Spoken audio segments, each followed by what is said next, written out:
மிக முக்கியமான ஒரு விஷயத்த சொல்றேன், நல்லா கேட்டுக்கோங்க. மிக முக்கியமான விஷயம், வாழ்க்கை பிறப்புங்கிற ஒரு கோட்ல ஆரம்பிக்குதா இல்லையா? அந்த பிறப்புங்கிற கோட்ல ஆரம்பிச்ச மாதிரியே மறுபடியும் மரணம்ங்கிற அதே கோட்ல வந்து முடியும். பிறக்கும் போது எப்படி ஒண்ணும் இல்லாம வந்தானோ அது போல மரணிக்கும் போதும் ஒண்ணுமே இல்லாம எல்லாத்தையும் விட்டுட்டு போயிருவான். அவனுடைய செல்வம், சொத்து, குடும்பம், குழந்தை எல்லாத்தையும் விட்டுட்டு ஒண்ணும் இல்லாம பிறந்தது மாதிரியே போய் சேர்ந்துருவான். அப்ப எதுக்கு இந்த வாழ்க்கை, எதுக்கு இவ்வளவு பெரிய போராட்டம்னு கேட்கக்கூடியவங்களுக்கு இறை தூதர் இந்த 3 செயல்களை நீங்க உலகத்துல வாழும் போதே விதை போடுங்கன்னு சொன்னாங்க. அது பின்னால நீங்க அறுவடை செய்வீங்க, நீங்க மரணிச்சதற்கு பிறகும் உயிரோட வாழ்வீங்க, அதன் காரணமான்னு சொன்னாங்க.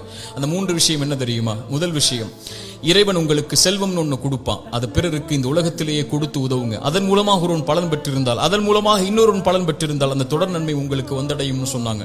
இரண்டாவது, இறைவன் உங்களுக்கு கல்வின்னு ஒண்ணு கற்றுக் கொடுப்பான். எதுவா இருந்தாலும் சரி, ஒரு எழுத்தா இருந்தாலும் சரி, அது பிறருக்கு பலன் பெற கற்றுக்கொடு. அதன் மூலமாக அவன் பலன் பெற்றிருந்தால், அதன் மூலமாக பலன் பெற்றிருந்தால் அந்த நன்மை வந்து சேரும்னாங்க.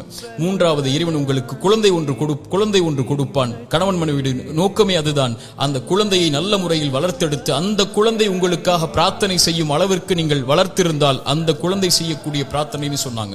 அப்படி நல்ல குழந்தைகளை இந்த பூமியில் இருந்து மரணிப்பதற்கு முன்னதாக வளர்த்தெடுப்பதுன்னு சொன்னாங்க.